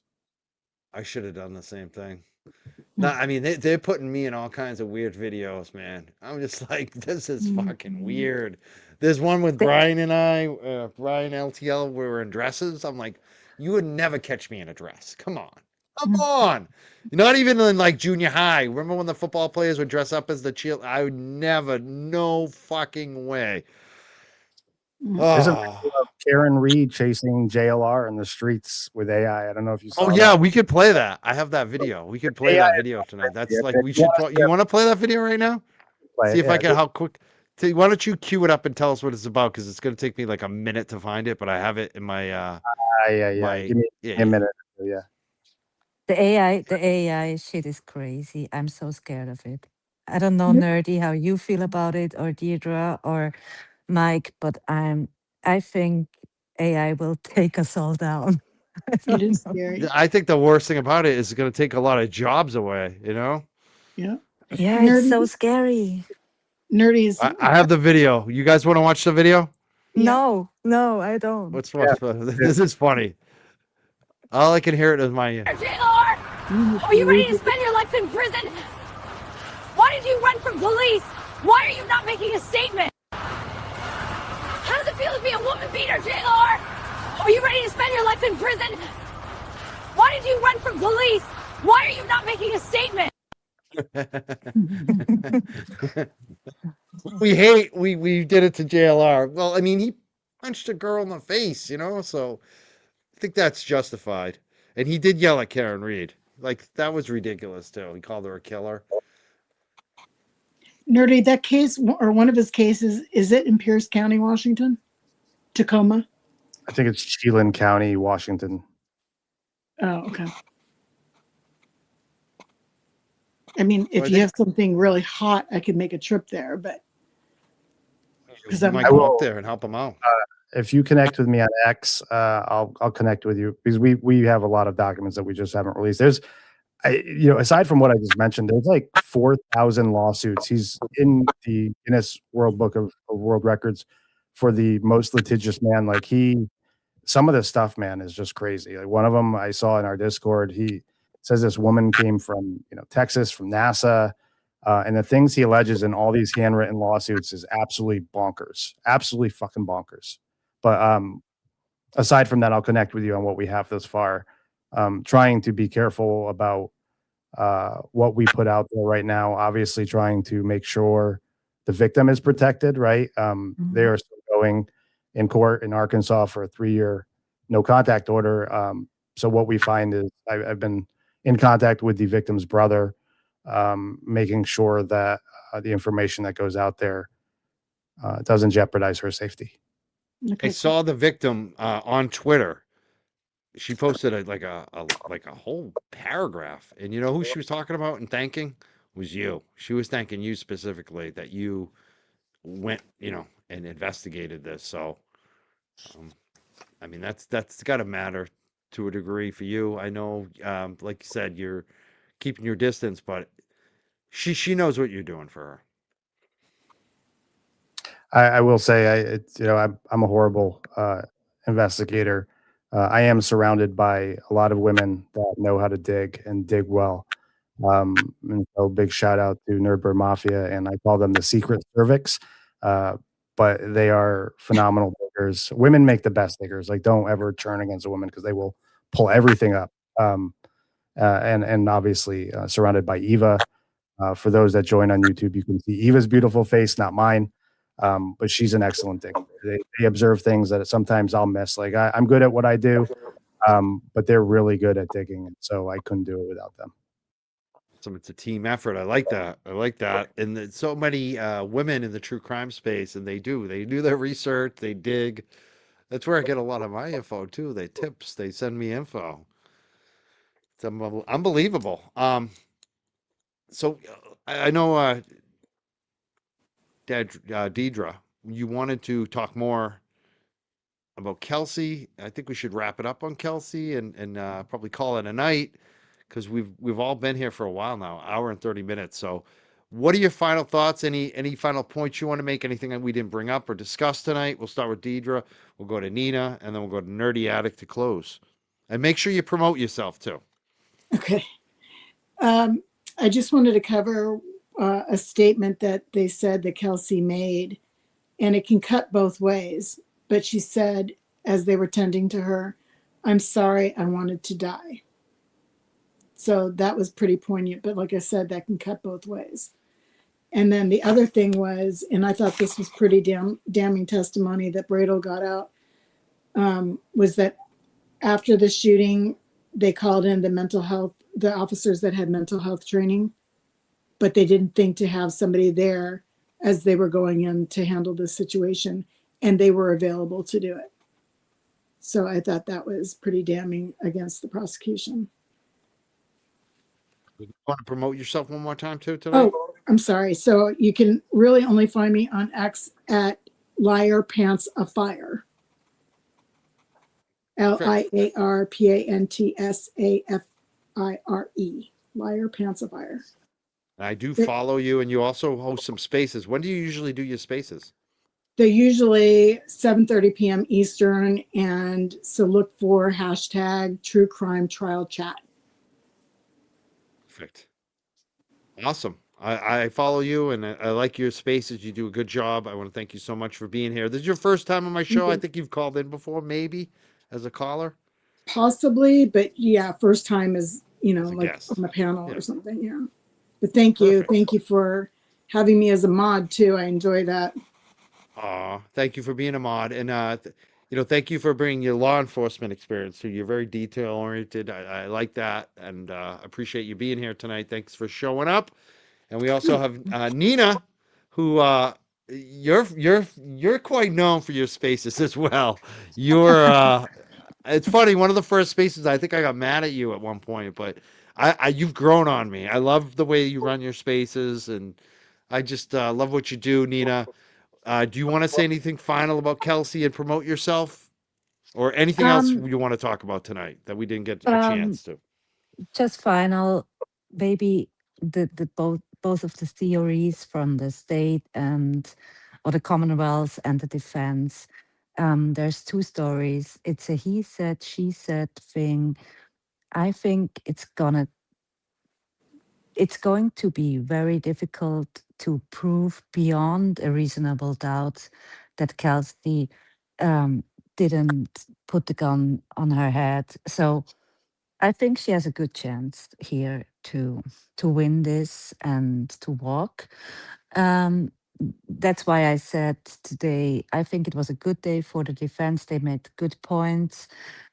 Also with some, statements from Noonan and from the other detective or a lieutenant that actually supports her theory and not Noonan's theory.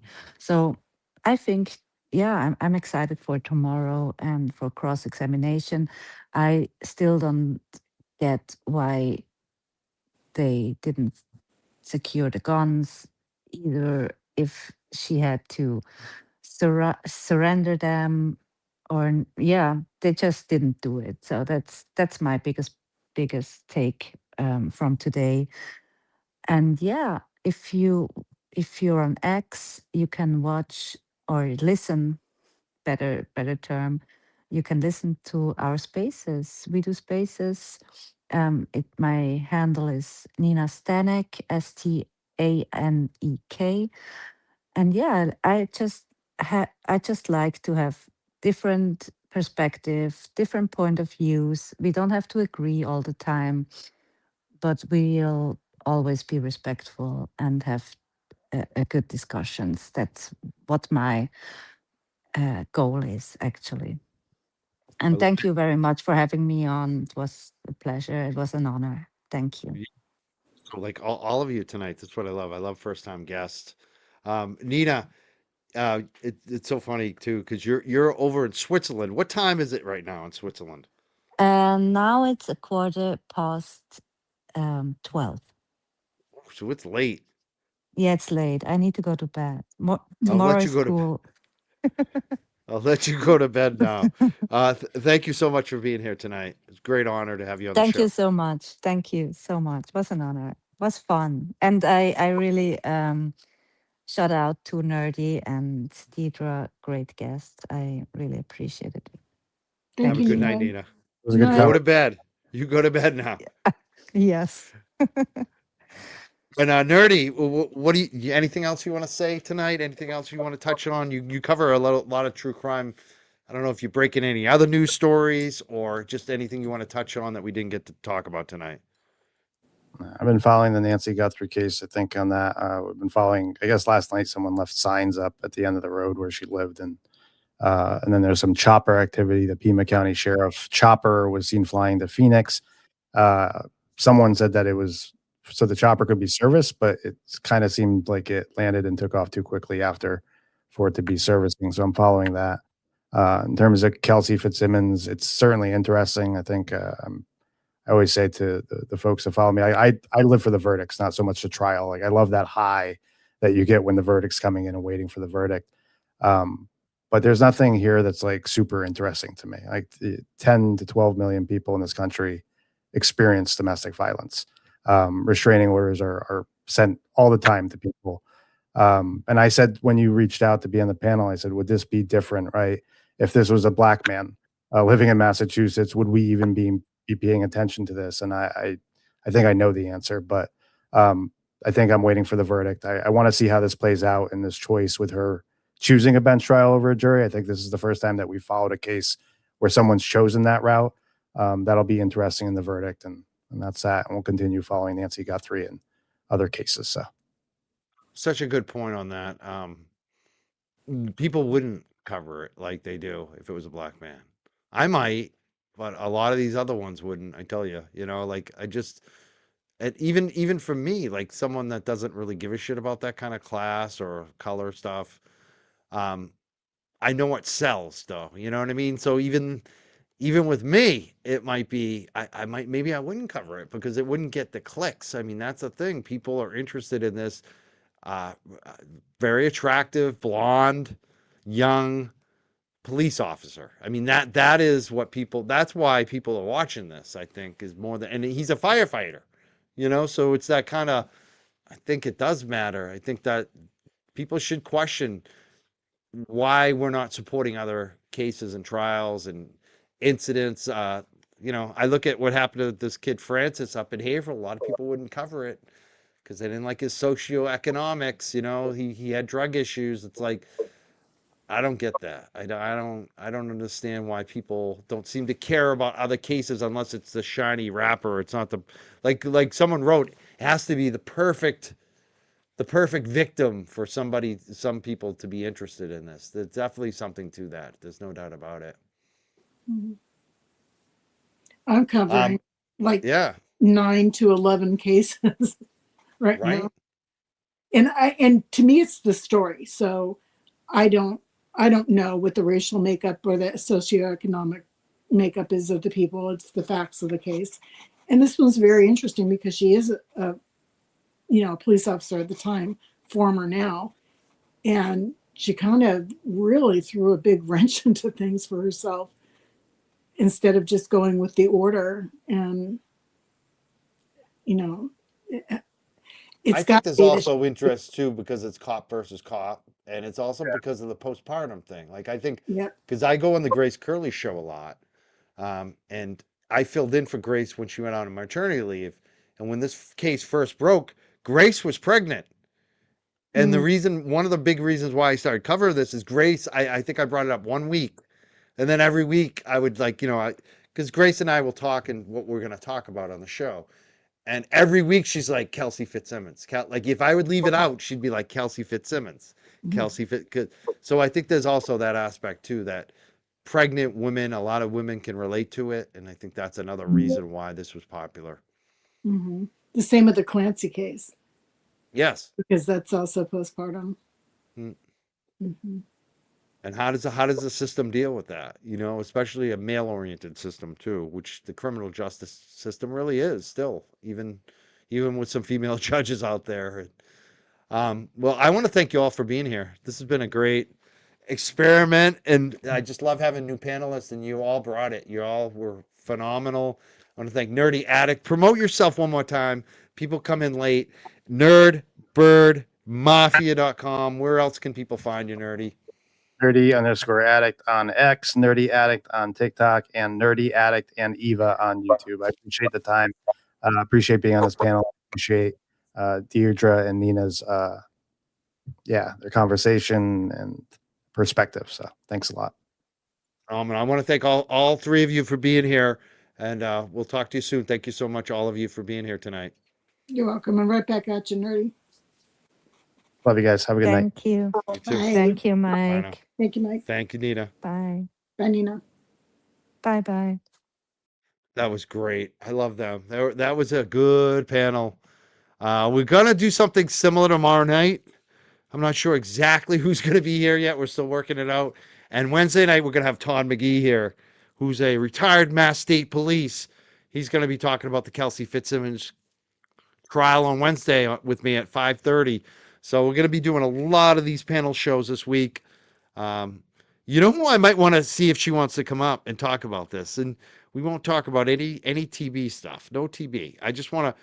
She's a retired. I said retired earlier. She's a former Mass State police officer, and I think she knows Patrick. She was in our chat tonight. LG, LG, LGO. Maybe we'll get her up. I don't want to put the pressure on her, but she was in the chat tonight. We posted a couple of her comments. She has an angle on this. Maybe she might want to come up tomorrow night and talk.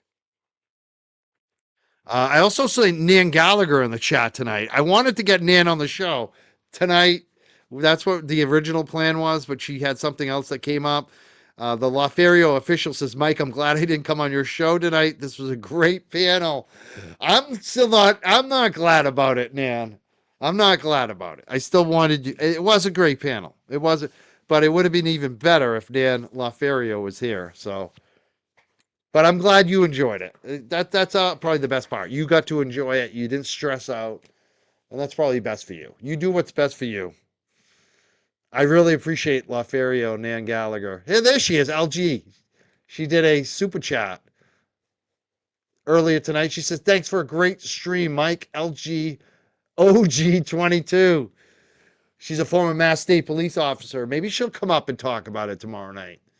She had some comments. She made some, made her. I think she's doubting Kelsey. I think she's more siding with Patrick. I want to thank Simon. He's been kicking in these super chats all day. I don't know how many. I bet there was like probably 100 different new members through him today. If you got a new membership today because of Simon, put up a 1. Put up a 1 in the chat. Kelly Kane on Facebook. We got a lot of Facebook people watching as well lately. Said, you are also trained as a cop to yell aggressively, drop the effing gun when someone has a pointed at you. Not, don't do it. Cop's a liar. See, that's the thing. We don't really know what we would do in that situation, but it does seem curious. Does seem curious. This is a good comment, too. Bear Den 26 says, Bradle has all night to get ready for Noonan. That is probably a big advantage for him. He gets to focus on Noonan for tomorrow morning. Yeah, that was odd too when Noonan was saying he didn't know her well. We did talk about that tonight.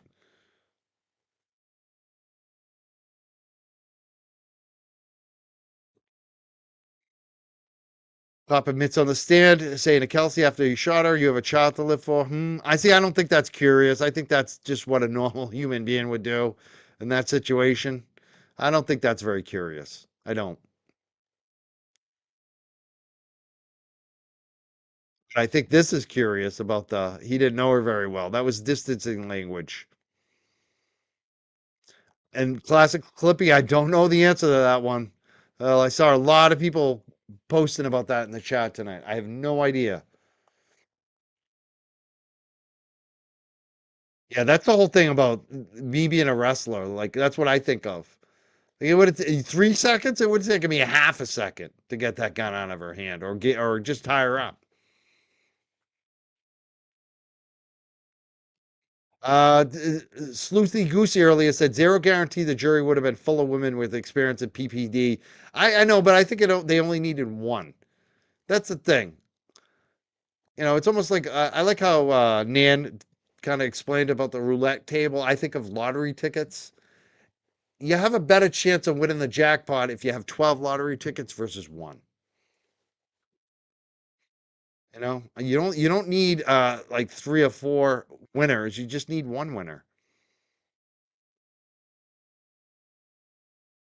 Oh, here's LGO OG22. She says, guys, Noonan is a very active cop. He was always in Lawrence Courthouse for his cases. The judge, I guarantee, knows him from other cases.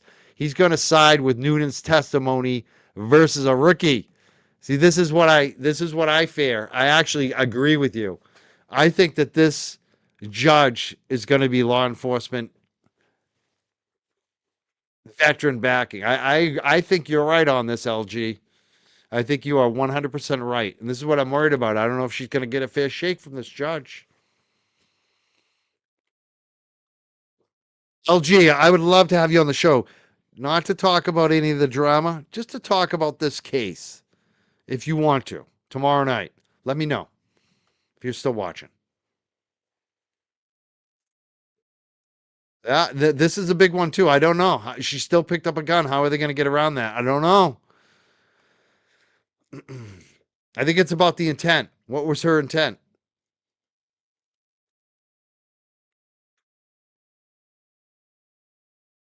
Yeah, see, it looks like LGOG22 does know Noonan. She said, knowing Pat, he wouldn't lie and shoot her for nothing, and you don't shoot a suspect who's pointing the gun at their head. Who knows? Maybe he overreacted. I don't know.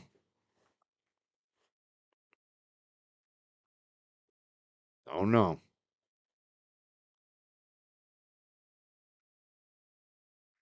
All right, I want to thank all the super chatters, all the new members tonight.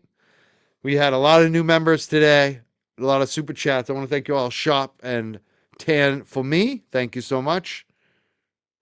I'm glad I'm in your free Karen Reed group. Thank you. I want to thank Victorine. She's here as well tonight. I want to thank Simon, who lit it up today, and LGOG22. Much respect to you. Love the work that you do with the dogs.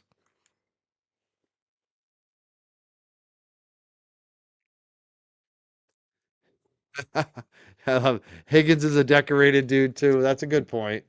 That is a good point. And I just sometimes wonder, like, this guy seems like he's like, maybe he's just trigger happy. Maybe too much training. You know, they get too trained sometimes. Who knows? I mean, that's a problem with this one. We're supposed to trust one person's version over another person's version without any real evidence that's going to prove it. That's why I think she's going to be found not guilty. Because how do you prove it when there's no body cam? How do you prove it when she never fired a shot? You know what I mean? Like, it'd be one thing if she fired a shot and it went in a certain direction, then you could say, well, based on how she shot the gun, it was clearly she was shooting at him and not herself, right? Like, that would be one thing, but they don't have any of that. They have really, to me, they have no evidence to prove what her intent was. So I think she's going to be found not guilty based on that with this judge, hopefully. But geez, I'd be nervous. I would be nervous if I was her right now. After day one. I think tomorrow morning, Radel's going to settle in. He's going to ask this guy Noonan some questions. He might rattle him a little bit. I don't think Noonan's going to get rattled, though. He seems like he's used to this stuff. He seems like a pretty calm, collected guy.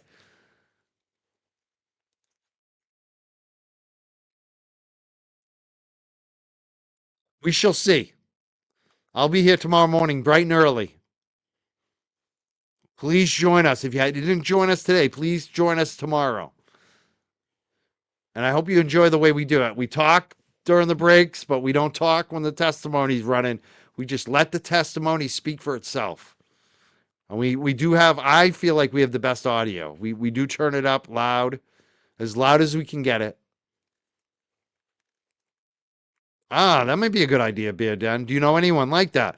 Do we know any domestic violence victims or postpartum specialists or recovering moms that want to come on the show? That's the question. Without re-victimizing them. That's the thing. On the DV, sometimes you just, that's a tough one to ask someone to come on talk about.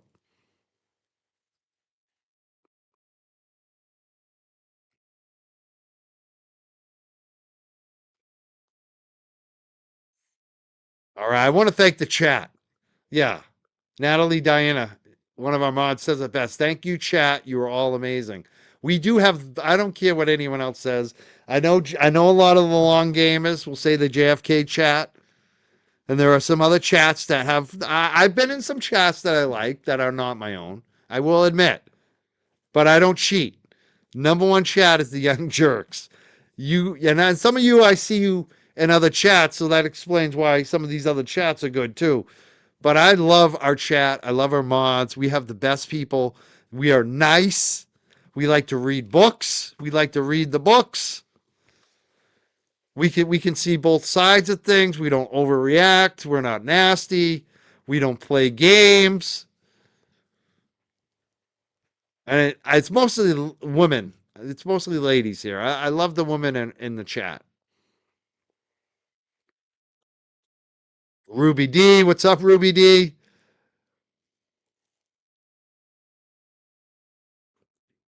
There's Deirdre. I kept like pausing trying to say your name correctly. I'm a dyslexic. At one point I called you D. I call it D. That's what I'm gonna start calling you, D, so I don't feel like I'm gonna screw it up. I was saying it incorrectly last night. Deirdre's the first name.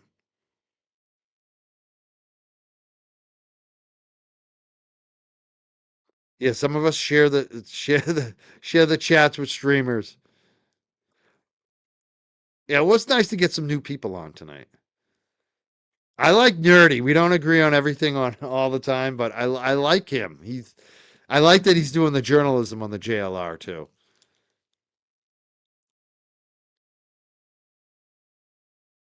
It's Irish. No wonder why I have a hard time with it. I'm Irish. I have a hard time with all that Gaelic and all that. Ugh.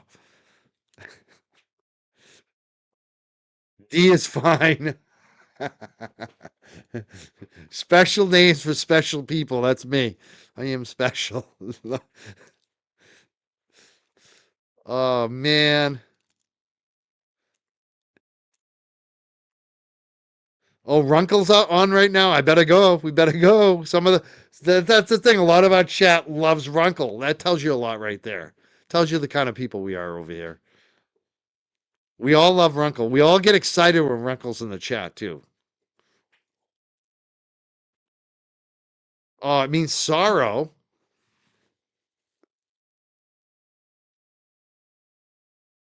Yeah, we can call her DD. I like that one. Or DS. Yeah, Jay Brill's going to be there tomorrow, apparently. If you want to go support Jay Brill, it would be a good idea. He needs some support over there. And I don't mean starting trouble, just to give him kind of the friend vibes. I wish I could go. I want to go tomorrow. Yeah, Nerdy is a very interesting character. I love how he has his nerd bird mafia. This is a group of women that help him research. What do you call them? The cervix gang or something like that. DD is okay. I'm gonna call you DD from now on. It's like I call Jay Brill Jay Brill. Makes it easier. DD it is. We love Runkle. I'm gonna go now. I'm gonna go eat some food. I haven't really eaten all day. I had a couple oranges. I need to really eat. I've been going and going and going. I did dog walks, live streaming. We're working over here. We're working over here. Yeah, the Guy Fawkes mask, the cervix crew. Yeah, the cervix crew. That's what it was. That was funny. I love the guy. I should do what he does. Put the Guy Fawkes mask on. Delete all my videos so no one can AI me. It's too late though. It's too late. They're all AI in me. Yeah, we're working all day over here. We're all working watching this. I will. I'll check out your space tonight. You can have a space. We'll check it out. Yeah, that's the other thing. I got to eat and I got to smoke some weed. That's it, Simon. Yes. Thank you, Callie girl. Thank Simon for the memberships today.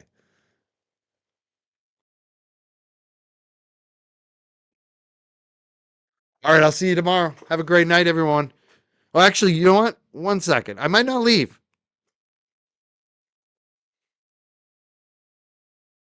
No, I guess I am going to leave. Because I brought up the North Andover Select Board meeting to see, maybe we could stream some of that if there was any public comment at it tonight. But it looks like you can't even rewind it. Let me just look. I'm going to look at one more thing. Because I'm looking at their website. If they got one of those ones where you can't rewind it, it's only live.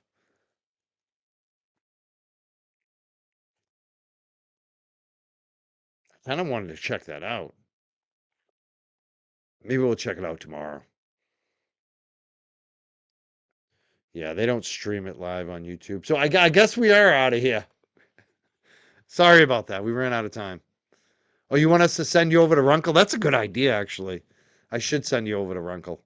Let me figure out how to do that. Can I do that? Of course I can. Just give me a second. I will send us over to Runkle. I like that idea. That's a good idea. Let's send everyone to Runkle and let them know. Let them know. Let them know that we're doing a jerked raid of Runkle.